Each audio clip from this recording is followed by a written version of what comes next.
I started probably about 6 months ago, turning the radio off and turning my phone on and having a conversation with ChatGPT as I drive to work. So I start thinking through a topic, I start framing out that idea, and I have a partner helping me think through a complex topic. By the time I get to work, I take that conversation, I email it to myself, I walk in the door, say hi to a few folks, maybe use the restroom, grab a cup of coffee, and within 30 minutes from walking in the door, I have output that in the old world would have taken me weeks to produce. I have a thought starter, I have a presentation, even a scoring approach built out in Excel. And again, 30 minutes from walking in the door, and I have multiple weeks worth of work product at my hands. It's a That is huge benefit. Welcome to Future of Risk, presented by Zurich North America. We explore the changing risk and resilience landscape and share insights on the challenges that businesses face to help you meet tomorrow prepared. AI isn't just for help with emails and written content. Today, we're going to look at how AI literacy can multiply your impact in any role. I'm your host, Justin Hicks, and today I'm speaking with Jay Bell, Head of Innovation for Specialties and Head of Operations for Construction at Zurich, and Mark Brading, Senior Partner at Resource Pro, which offers consulting and technology services to the insurance industry. Jay and Mark, welcome to the podcast. How are you? Thanks, Justin. Outstanding. Jay, I know that you and Mark are both very avid AI users. Obviously, I think Mark, in our pre-meeting, you even said that you've been involved in this space for decades, going back quite a while. And as both of you being avid AI users and supporters, we're looking to learn from you today. So I was hoping you could start by talking a little bit about the first way that you use AI today, because it's becoming something that we can all use in our daily lives every single day, personally or professionally. So I'm curious, Jay, how did you use it today to get things started? Great question, Justin. So I was actually at an off-site leadership team meeting for the last week or so, and today was the day where we wrapped everything up. And if you've been to any leadership meetings, you'll find there's many flip charts, lots of things written on the wall. And it's always a challenge to have to then take all of that and then type it out, put it in the computer, and then synthesize that information and make some sense of it. So today I was able to take a few photos, and in about 30 seconds, if that, I had all of the information that we had written all over the walls and on the flip charts, and was able to synthesize that fairly quickly, put it in an outline format, and disseminate that out to the attendees of the leadership session. So saved me a great deal of time and probably put it together in a better fashion than I would have previously. I will tell you another way that I tend to utilize AI fairly regularly, which is maybe a little atypical. I drive to work, 2 to 3 times a week, go to the office, about a 45-minute drive. I started probably about 6 months ago, turning the radio off and turning my phone on and having a conversation with ChatGPT as I drive to work. So I start thinking through a topic, I start framing out that idea, and I have a partner helping me think through a complex topic. By the time I get to work, I take that conversation, I email it to myself, I walk in the door, say hi to a few folks, maybe use the restroom, grab a cup of coffee, and within 30 minutes from walking in the door, I have output that in the old world would have taken me weeks to produce. I have a thought starter, I have a presentation, even a scoring approach built out in Excel. And again, 30 minutes from walking in the door, and I have multiple weeks worth of work product at my hands. It's a That is huge benefit. that is unbelievable. The first example that you mentioned, as far as taking the pictures on the walls and turning that into an outline and disseminating that, how long did that take you? 30 seconds. I hope everybody else finds that as intriguing and humorous as I do. It's ridiculous how fast that happens. Mark, what about you? Yeah, so actually, the first thing I did this morning was I've been interviewing for a new job for not me, I'm hiring somebody. So I had an hour interview yesterday and was reviewing the interview summary. And it's a fairly simple thing, right? Doing summarizations. But if you look at the impact for me personally, like my style has always been in the past to take notes. So if I'm doing an hour interview, I've probably taken 6 pages of notes, half of which I can't read because I scribble. Yet with the AI assistant, I get not just the transcript, but a summary that's organized based on topic area, right? As opposed to the way you normally would kind of bounce around in an interview. So it makes it much easier for me to remember what happened in that interview and do some evaluation and assessment of it. So that's the first thing I did. And then I'm making some visits next week to several insurers throughout Wisconsin. I'm going on a road trip. And so for each of those, I asked some pretty detailed questions to really get an update, some insights on where those companies are today in terms of their strategy. Now, again, what would I have done 10 years ago? I go read annual reports, right? I do searches to find out, current news about those companies, right? I look at their leadership team and see what they might be posting or what they might be doing. Very time consuming, right? Like one prompt, pretty detailed prompt, but boom, I've got it. And then I can review that as I'm traveling around and getting ready for the next meeting. There's just so many different ways that you can use the AI tools that are available today. That just happened to be what I did first thing this morning. Mark, when you're using it to capture meeting notes, have you also found, like I have, that it allows you to be significantly more present in the conversation than you would be otherwise when you have to keep looking down and scribbling notes? I know it's been a huge benefit for me. Absolutely. Yeah, absolutely. And so, my primary domain is research, right? And so we do lots of interviews for research, as well as some of these internal things that we have to do, or internal meetings. And for interviews, especially when you're interviewing someone to understand their use cases, the value they've derived, how they did it, it helps to really be focused on that individual. Like usually if we have important interviews in the past, what we do is we'd actually have a note taker, right? Like, so I could drive the conversation and, think about like, how do we get the value out of this discussion? So somebody else is taking notes. I don't need that anymore. I have a note taker, right? So it's tremendously productive. It kind of goes back to what people talk about with multitasking. It became fashionable some years ago for people to get into an interview setting, Mark, and even say, "Oh, I'm a great multitasker." And it's like, well, are you really, or are you just good at doing one thing, stopping, and then starting something else, and then stopping, and then doing something else, and you're not giving your all to either of those things, right? Your attention is automatically divided. And I think, Jay, that was a great call out that you made about being more present in meetings.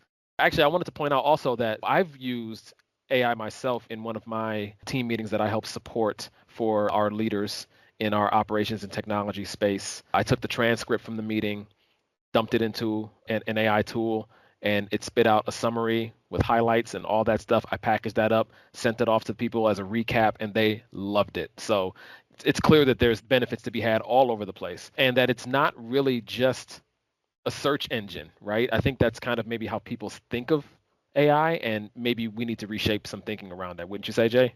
100%, Justin. But I think we've been conditioned to think about it in that way, right? So over the past, couple decades with social media, we have these small text windows. We operate in Google. We put small amounts of information in, and then we end up going and hunting and seeking. I would really encourage people, instead of thinking of it as a search engine, or candidly even thinking of it as a tool, I would think of it instead as a force maximizer, if you will, or a partner, or even a co-creator or collaborator. If you frame this differently in terms of what the real use case and benefit for this technology is, I think that empowers you to achieve different outcomes rather than just going in and trying to find a single answer for whatever you're looking for at the moment.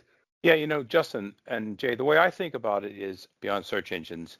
So you need to think about a couple of different categories of uses, right?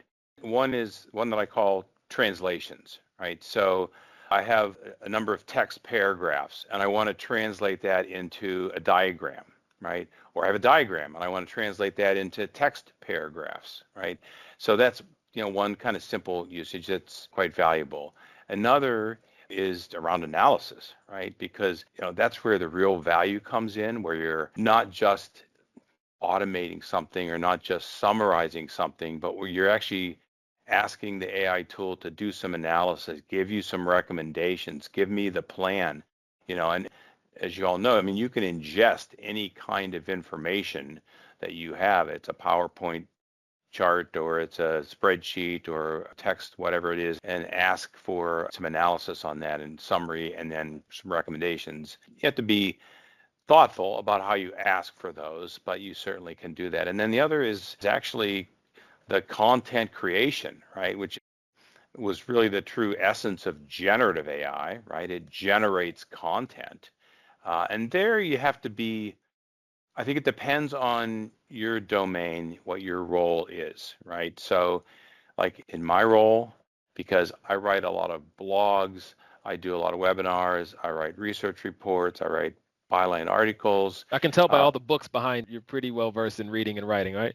yeah, that's one of about five of these kind of things I have in my office here, right? So we've done lots of experimentation saying, write a blog on this topic with these parameters, or ingest this research report we've just written and write a blog, of the key ideas in here. So it's fine. It can do that. And for some use cases, that's really useful. But in my case, we want to be authentic. And so we kind of made a decision a couple of years ago. We're not going to do that, right? We produce published research for folks, and we want it to be our voice. Can you give it examples and have it right in your voice? Yeah.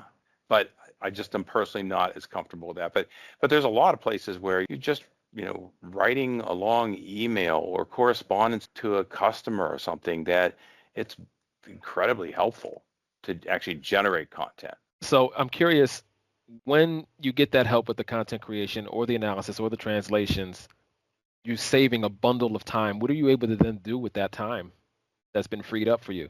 How does that make you better in your role? Me, go talk to customers. Honestly, isn't that the objective that a lot of us have? Is For sure. reduce the amount of internal stuff we have to do and be out in the market, right? I'm a brand ambassador for Resource Pro, so I do a lot in the market, and I talk to lots of folks across the ecosystem, so I can understand things like how they're using AI, and it gives me more time to do that. Jay, same question. I'm curious, the AI gives you all this time and then you're using that time to do what? Yeah, think about it, Justin. I think we all in our work lives and candidly, even in our professional lives, are looking for more time, more capacity to get more done, right? And this is a partner, a tool, technology. It gives you the ability to have more time in your day for however you want to direct that time. How valuable is that? I think many of us throughout our lives before, we had the advent of generative AI have probably looked in the mirror and said, man, I wish I had more time to get X done. Well, now we have something that helps us accomplish that. And I think we'd be silly to miss out on taking advantage of something that can give us more time to accomplish the things that we want to get done. And I know that every individual is on their own individual journey, be it professionally or personally, but it's a wide spectrum, right? And people can be anywhere. You have people who are early adopters, such as yourselves. Jay, you've been a big proponent within Zurich of pushing AI and all the different ways that it can assist our business. And Mark, you've obviously have a wealth of experience as well.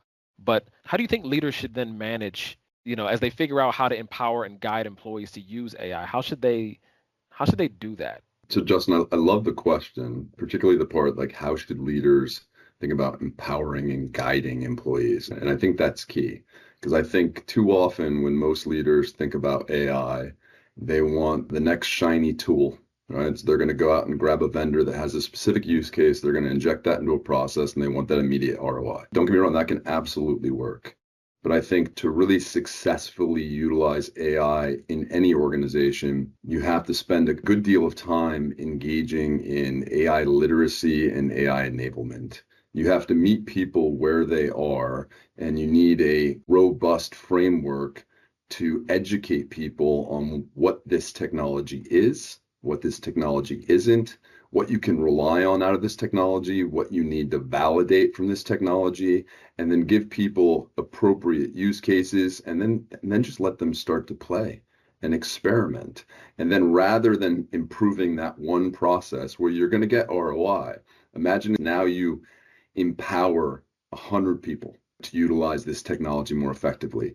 The number of potential benefits that you can get by empowering 100 people, I would wager would far outweigh the benefit you're likely to get from the engagement of one specific tool or vendor. I would say the biggest challenge that leaders have in this area is finding the right balance between governance and guardrails on the one hand and innovation on the other hand, right? I happen to have as many conversations about governance as I do about technology and tools with folks because as a leader, you want to understand, how do I prioritize investment? Where am I going to get value, right? If I'm thinking of resources and dollars and projects, how do I know I'm going to invest in the right AI solutions and business use cases to get that value, right? So that's one part of governance. Another part is, how do I ensure that I'm working within regulatory boundaries, that I'm using AI in a way that is fair and equitable, right? That it's accurate, right? Because we do need human judgment often to ensure that, hey, actually what's being created here is authentic and accurate. That's a very important part of how we're going to leverage AI in different industries. Many companies publish guidelines and which tools you can use and how you can use them and things like this. But you can also take that too far where you stifle innovation, right? Because to Jay's point, like, you want hundreds of people, you want thousands of people out there experimenting, right? Because that innovation is going to happen from the ground up. People that are actually doing the work day to day, that understand, hey, I got an idea on how I can use AI in my job or how we can use it in our area. So you do need to empower them. You do need to enable them. You do need to give them latitude, right? And the permission to fail when they try things as well. So it's a little bit of a balance to find the right way to do those things. What I'm hearing is you create the framework to allow for exploration, then you empower people to explore. I mean, is that fair to say? I mean, because it seems like a fairly simple concept, right? But maybe it doesn't always come across that way in organizations. Yeah, and Justin, there's a piece in the middle, I would say, which is, you don't just say, here's the framework, go at it, right? There is the whole education and enablement piece, right? You got to give people, some avenues to go get some education or talk amongst their peers to understand who's doing what and how they might use these. So there are certain heat seekers that are going to just be out there. They're going to find this stuff themselves. They're going to go do it. But if you want broad experimentation across the enterprise, you got to have some programs in place to help people understand what the possibilities even are. When you guys were talking a minute ago, it's funny, this is probably a horrible analogy, but where my mind went is you have this really cool tool, we'll use tool for lack of a better term, and then if you don't put any type of framework or education around it, I'm just reminded of the electric football game from the 70s and the 80s. You guys remember that game? You just plug it in and it just vibrates and the guys are spinning around. They're not really going anywhere. They're not doing anything. It seems hilarious. cool. It seems cool, but it's like, what is this? What are you supposed to do with this? So you need some more direction. And obviously, video game and gaming technology has come a long way as well. So with that said, how then were you guys able to adapt to it so quickly? And what if somebody is struggling, an individual, a leader has a person or a few people on their team that's struggling? Not everybody's going to be as necessarily as enthusiastic as the two of you are and were. So how do you help that individual come along on their journey? So I've done a fair amount of this over the last year or so, and I think it takes a good deal of effort from a small number of people that are committed to educating their peers. And each individual that you onboard and show the value of this technology, essentially it's almost a compound effect, right? So if I have a conversation with one individual in an office and then I leave that office, when I go back to that office a month later, it's no longer one individual that's playing with those tools. Now it's multiple individuals that's playing with those tools. And so the key from my perspective is, one, you need to demonstrate, almost get the aha factor. Demonstrate something that's almost awe-inspiring, like really show them something that can save them massive amounts of time or accomplish something that they couldn't have accomplished previously. And then once you've demonstrated how valuable it can be for them, and that's the key, not just how valuable in your own personal use cases, but you help them demonstrate how it can benefit them today, right? And then you play with it a little bit, help them tweak their approach. And then it's just a matter of continue to play around with it, continue to experiment. And what I like to tell people is, think about your day, right, in your work day. And I think all of us can say there's aspects of our workday that are a little bit more on the mundane side, right? And imagine, if you will, if you had a tool, technology, or even an assistant that you could offload, let's say 70 to 80% of those mundane tasks. I can promise you, as you become more proficient with utilizing this technology, that's a very real possibility. And the more you understand how to utilize it today, the faster you're going to be able to take advantage of the advancements that this technology continues to make. Right, so I've been playing around with generative AI since it came out, And what it feels like today is dramatically different than what it felt like when it first came out. Yeah. To the point, it changes sometimes. And Mark, I'd love to hear your perspective on this. Sometimes it feels like it's changing month by month and getting better and advancing. So as an example, when I first started trying to educate others on utilizing AI, I spent an inordinate amount of time diving very, very deep into prompt engineering. Today, I rarely talk about prompt engineering unless I'm dealing with a specific use case. So when I'm just educating people in terms of what AI is, how it works, how to get benefit out of it, I no longer spend the same amount of time on prompts. When they come to me and say, here's my problem, help me figure this out, well, then that's when we dive into what prompt or what approach in utilizing these tools is most likely to get us the outcome that we're desiring.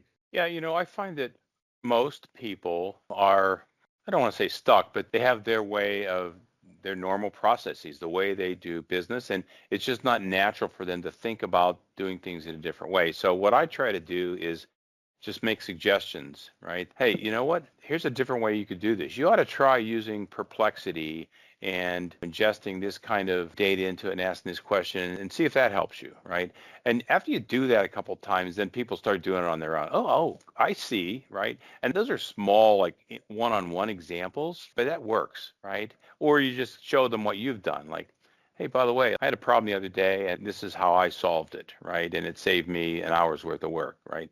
And when you start talking about time and efficiency and new insights, then you start to get people's attention. I do want to say, Jay, to your question about how fast things are moving, it's kind of my job, myself and our team, to follow all these advancements. And it's really difficult, right? I mean, just tracking what are the tools that are available in the marketplace and what are their capabilities and how are they evolving alone is a challenge because there's stuff coming out every day, right? And then it's the, Chat GPT of September 26th, 2025 versus a month ago or a year ago, right? So it is a challenge, but the only way to solve that is to do it, right? Just get in, get your hands dirty, get your colleagues working on it, trying things. So Jay, Mark, tell us a little bit about some of the different AI tools that are out there. Which ones should certain people use for different circumstances? I feel like there may be an issue where you may want to use one for one purpose, but not another. They maybe have different strengths. I'd probably defer to Mark 'cause I think he probably knows more than I do to a degree. But to me, ChatGPT is still probably the big gorilla, right? But depending on use case, if I'm doing coding, I'm probably doing Claude. If I'm doing communication to other humans, also probably Claude, right? Gemini, I think, has got better image generation models, I think, although Sono is pretty good. Mark, what are your thoughts? Yeah, it definitely depends on use case, on your role. In the research domain, I use mostly Perplexity, Perplexity Pro, because I like the sourcing that it provides and the easy access into, where do they find that information. Agreed.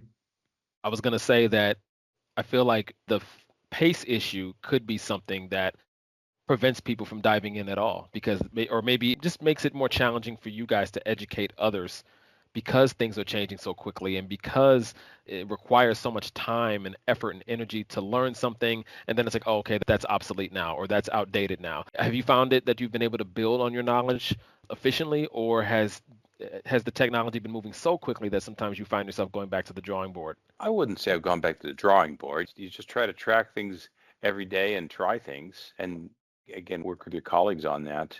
Most of my experience, Mark, when I think about the advancements, I'm obviously part of my job is not necessarily to have to do the research and keep tabs on it in the same level of detail that you are, although I do make my best attempt. But as I think about playing around with these, I tend to find out about the advancements sometimes just based on better outcomes, where I'm using it in a way that I've used it before, and all of a sudden I'm like, wait, it's better this time. The answer's better. It's faster. It's doing something different. And then I've had to go back and be like, oh, well, there's been a new update to the model that I wasn't initially aware of.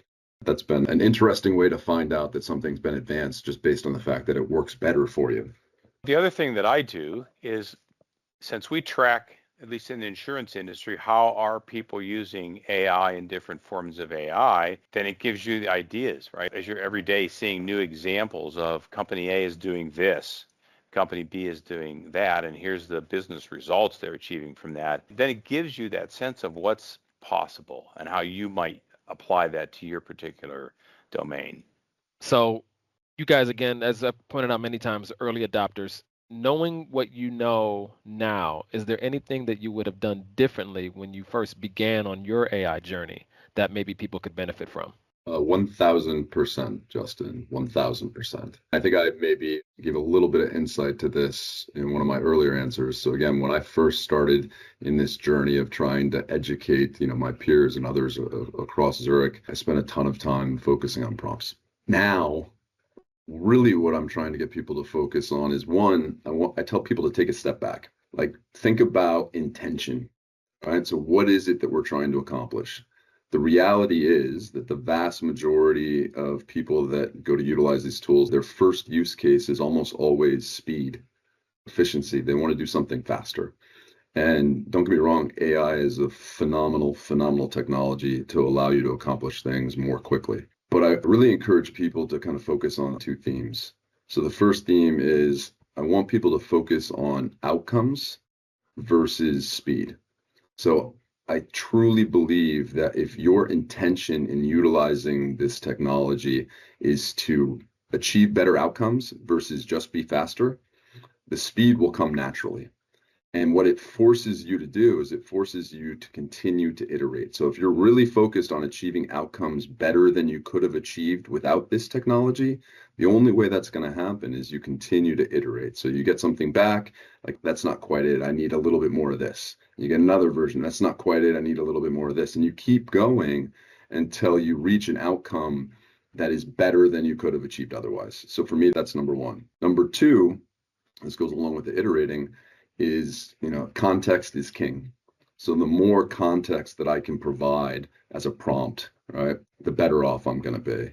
And the easiest way, in my view, to achieve that is to use the microphone capability to either dictate your prompt to it or to actually have a conversation with these tools. And I know that sounds weird. I put it off for an incredibly long time because it felt very inauthentic, very artificial. But once I got over the hump and actually started to see the value in having discussions with this technology, again, as I mentioned before, I think of it now as a partner, as a co-creator, as a collaborator that allows me to digest significantly more information and then review more potential scenarios so I can almost pick the version that I want, right? So I think of it in that way. I also think it allows you to move the starting line significantly from where it was before the advent of this technology. Awesome. What about you, Mark? For me, I would just be more aggressive in my ramp up and my experimentation. So, ChatGPT officially released to the public November 2022. I started using it right away, but not as aggressively. As I look back, I should have been using it more aggressively. And as other tools started to come out, I should have been using them more aggressively, and just ramping up and collaborating with other people who were, really trying to understand the space. I probably didn't go as fast as I could have or should have. I guess that would be my number one advice. Well, again, everybody's moving at their own pace. And so you're still ahead of the curve, I feel like. That's why we brought you here today on the Future of Risk podcast. So I think you're doing okay. Don't be so hard on yourself, Mark. Don't beat yourself up. Okay, we've covered a lot of ground. I'm curious, getting back to the theme of today's episode, which is 5 ways that anyone could benefit from AI today, right now, where they're sitting listening to this. And you guys have offered numerous examples already, so this may be slightly redundant, but I'm curious from your perspective, what are 5 ways anyone could benefit from AI today in their professional life? So number one, clarity. You utilize AI to help you untangle difficult or complex problems and see them from new angles or different ways than you would have before. Creativity. So you can jumpstart brainstorming sessions, generate fresh ideas, flesh things out a little bit. The more obvious one that most people think of first would be efficiency. So it'd be number 3, to summarize long documents, emails, redraft information, summarize notes, as we mentioned before, allow you to focus on what matters most. One that I think people don't necessarily think of this technology for, but I think it's incredibly valuable, is learning. You can utilize this technology essentially as a tutor, and it can help explain really difficult concepts. You can actually role play various scenarios. It can guide you through learning new skills. And obviously communication, which kind of goes along with efficiency to a degree, draft, refine, or even role test various messages to help make sure that the content that you're providing is landing in the way that you would want it to. I mean, so for me, it's really shifted from being, a tool that I was using occasionally in the beginning to it's now a partner that I use virtually every day. In fact, I even try to be AI first, and I try and utilize AI almost at the outset when I'm digging into a new issue. Now, granted, it's not always going to help me get through everything, but even in those situations where it doesn't directly benefit me for that particular use case, I'm still upskilling myself to a degree.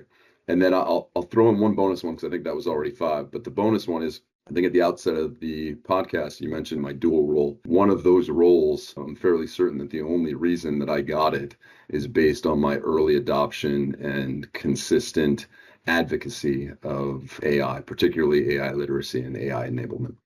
I do think there is a benefit to enhanced search, right? For information retrieval, organization, summarization, and you might call it super search, right? There are benefits just at that level. Certainly content creation, anything that you have to write, to present, to speak, you can get aids for creating that content for yourself or for others. Content translation, I've already mentioned earlier, from one format to another, making it look better and enhance that. Insights and patterns, I think, look at the broader AI. That's where there's a lot of value that's going to be coming from it. Well, and then just efficiencies, task automation, workflow automation, just improving productivity is certainly another one as well. I'm not sure if that was 5, but I was just kind of rattling off what I see as some of the benefits. I think you guys pretty much well covered it, and I very much appreciate your time today because this was a powerful conversation, and I feel like anybody who is maybe new to AI or wanting to stick their toe in the water or is maybe a little bit further on that journey but still looking for some more either confirmation or some new ideas on how to use it, they will have benefited from hearing the two of you speak on it today. So thank you very much for being the longstanding advocates that you are, and we appreciate you joining the podcast today. Thanks Thank for you very inviting much, me. Justin. And thank you all for listening. Stay tuned to our next episode in the series where we look at the darker side of AI with Barry Perkins, Chief Operations Officer at Zurich North America, and Adam Page, Chief Information Security Officer at Zurich North America. If you like the show, you can leave a comment or review wherever you get your favorite podcast, or you can drop us a note at media@zurichna.com. This has been Future of Risk, presented by Zurich North America. Future of Risk, presented by Zurich North America. If you like the show, we'd appreciate it if you left a comment or review wherever you get your favorite podcasts. Let us know what you think at media@zurichna.com and join us next week. The information in this audio recording was compiled from sources believed to be reliable for general information purposes and is intended for Zurich clients and business partners. The information contained here may be useful to you or your enterprise when developing your own policies and procedures. The policies and procedures applicable to your enterprise should take into account the specific circumstances of your business and business environment, which is beyond the capacity of this podcast. Any and all information provided is not intended to constitute advice of any nature and is specifically not legal advice, and accordingly, you should consult with your own legal counsel. We do not guarantee the accuracy of this information presented or any results and further assume no liability in connection with this recording and the information provided therein. Moreover, Zurich reminds you that the information provided cannot be assumed to contain every acceptable safety and compliance procedure or that additional procedures might not be appropriate under the circumstances. The subject matter of this recording is not tied to any specific insurance product, nor will adopting these policies and procedures ensure coverage under any insurance policy. We encourage listeners to seek additional information from credible sources. Thank you.